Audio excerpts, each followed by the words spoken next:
Muito bem, olá você que está me assistindo, seja muito bem-vindo a mais um dos nossos vídeos. No vídeo de agora, nós vamos fazer algumas generalizações dos espaços que nós definimos e estudamos no vídeo anterior, né? Então, só lembrando que no vídeo anterior nós transformamos ou nós definimos uma operação de adição e uma operação de multiplicação por escalar nos chamados espaços euclidianos, né, que é o R2, o R3 e mais geral ainda o Rn. Isso foi feito de forma relativamente natural. Dados dois pares ordenados, a adição deles, a soma desses dois pares ordenados, ela é definida entrada a entrada, coordenada a coordenada. Né? Então, a primeira você soma com a primeira, a segunda você soma com a segunda coordenada. Isso para o plano. Né? Quando nós fomos para o R3, nós fizemos exatamente a mesma coisa, só que aí, no caso, nós tínhamos três coordenadas. Quando nós fomos para o Rn, de novo, a adição de dois elementos do Rn, você soma os elementos coordenada a coordenada. A multiplicação por escalar não foi muito diferente. Nós pegamos um número real, ao se multiplicar ele por um par ordenado, o que nós fizemos? Multiplicamos esse número real por cada uma das entradas do par ordenado. Fizemos isso com as ternas ordenadas e depois fizemos isso com os RNs, por um N qualquer. Aí você pode se perguntar o seguinte, né? Foi a provocação que eu fiz lá no vídeo anterior. Será que nós não podemos trocar reais por exemplo, os complexos? Né? E aí a resposta é sim, e é isso que nós vamos ver no vídeo de hoje. Mais do que isso, será que nós podemos trocar os reais por um corpo qualquer? De novo, a resposta é sim. E, por fim, a terceira pergunta: será que nós podemos transformar os números complexos num espaço vetorial sobre os reais?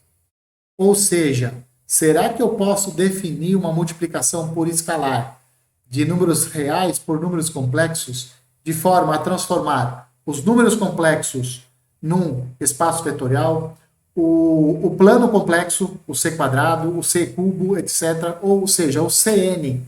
Será que eu posso transformar o Cn num espaço vetorial sobre os reais? Mais geral do que isso, será que dá para brincar um pouquinho mais e deixar a coisa ainda mais geral do que isso? Qual é o limite dessa generalização? Tá? Tudo isso nós vamos ver no vídeo de hoje. E você vai ver que vai ser meio rápido, porque são 6 slides. Certo? Então vamos lá. Então vamos considerar cá um corpo qualquer. E quando eu falo um corpo qualquer, é qualquer corpo mesmo. Então, reais, racionais, complexos, quais outros que você conhece? Sei lá, os ZPs da vida, para quem fez aritmética, para quem fez teoria dos números, conhece o ZP. Os ZPs com P' são corpos. Assim por diante, você pode pegar um corpo qualquer. E nós vamos pegar o produto cartesiano, de K por ele mesmo, N vezes. Ou seja, nós vamos considerar as N uplas ordenadas do tipo x1, x2, xn, onde esses caras, essas coordenadas, são elementos do meu corpo K. Certo? Então, é isso que eu estou fazendo. Estou pegando o produto cartesiano de um corpo por ele mesmo, N vezes. E vou transformar agora, ou seja, eu vou definir uma operação de adição de duas N uplas. O que vai ser a adição de duas N uplas? Adivinha o que nós vamos fazer? O que vai ser a primeira coordenada? Isso, a soma das primeiras coordenadas. A segunda coordenada da soma? A soma das duas coordenadas. E assim por diante. Tá? Aqui uma coisa muito importante que eu quero deixar claro para vocês. Você está olhando para esse símbolo aqui? Esse símbolo, ele representa a soma desse vetor com esse vetor aqui. Ele representa, na verdade, a adição, ele representa a operação de adição desse vetor com aquele vetor. Você está vendo esse símbolo que está aparecendo aqui? Não é o mesmo símbolo que está aparecendo lá. Como assim não é? Não. O que eu estou fazendo aqui? Eu estou somando dois números ou dois elementos que estão no meu corpo K. Então, esse símbolo que está aqui, ele representa a operação de adição que você tem definida aqui no seu corpo. Reais, racionais, complexos, etc. Tá? Aqui a mesma coisa, operação no corpo K, adição no corpo K em todas as fases aqui. Como é que nós vamos definir a multiplicação por escalar? Da mesma forma que nós fizemos no vídeo anterior. Nós vamos pegar cada coordenada e vamos multiplicar por esse escalar. O que nós vamos obter como resultado? Nós vamos obter como resultado um novo vetor, que era o que nós desejávamos. E esse alfa aqui, nesse caso, ele é um elemento de K também. Da mesma forma, todas as contas são iguais. Todas as contas são iguais, você mostra que esse K elevado a N, esse Kn aqui, ele é um espaço vetorial sobre K. O vetor nulo da adição, ou seja, o elemento neutro da adição é o vetor nulo, né, que tem todas as coordenadas iguais a zero.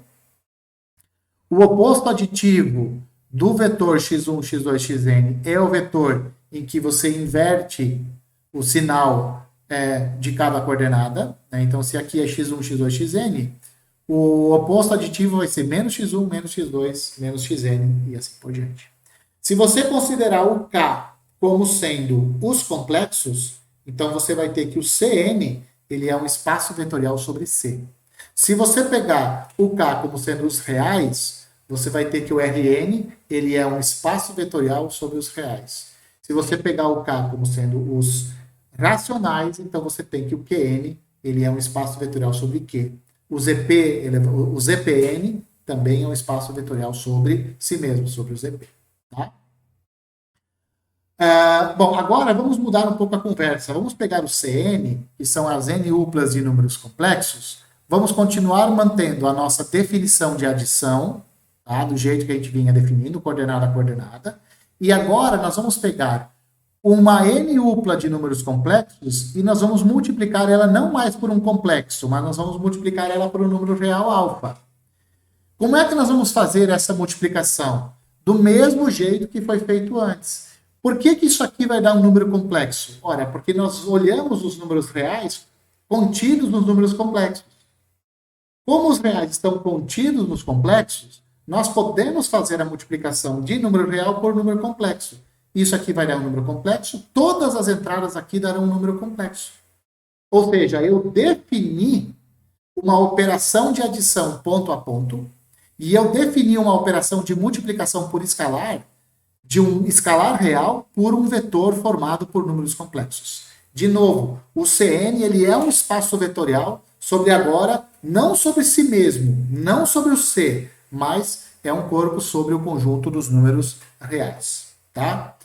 De novo, o elemento neutro da adição continua o mesmo, né? E de novo, o oposto aditivo continua sendo o mesmo. Tá? Em particular, o corpo dos complexos, o C quadrado, etc, etc, todos eles são espaços vetoriais sobre R. Basta você vir aqui e pegar o C como sendo 1, o C como sendo 2, 3 e assim por diante. Para qualquer número, você tem então que esses caras são espaços vetoriais sobre o conjunto sobre o corpo dos números reais. Tá? Aqui uma observação importante é que você pode transformar o Cn num espaço vetorial sobre R, porque o R é um corpo que está contido num corpo maior, que nesse caso é o conjunto, é o corpo dos complexos. E isso nos leva à seguinte situação. Pega dois corpos, F e K, e suponha que esses dois corpos, que um corpo esteja contido no outro. Ou seja, que o corpo F está contido no corpo K.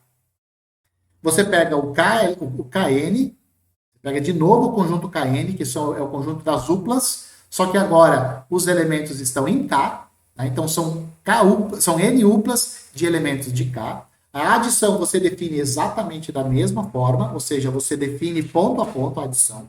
Perceba que até este momento a adição de uplas não mudou. O que vai mudar agora é a multiplicação por escalar. A multiplicação por escalar vai ser a seguinte: nós vamos pegar um número, um elemento que está no corpo F, aqui não é R, tá? Aqui é F, tá? Desculpa o erro. É que eu copiei e colei o slide anterior e esqueci de trocar. Aqui não é R, aqui é F.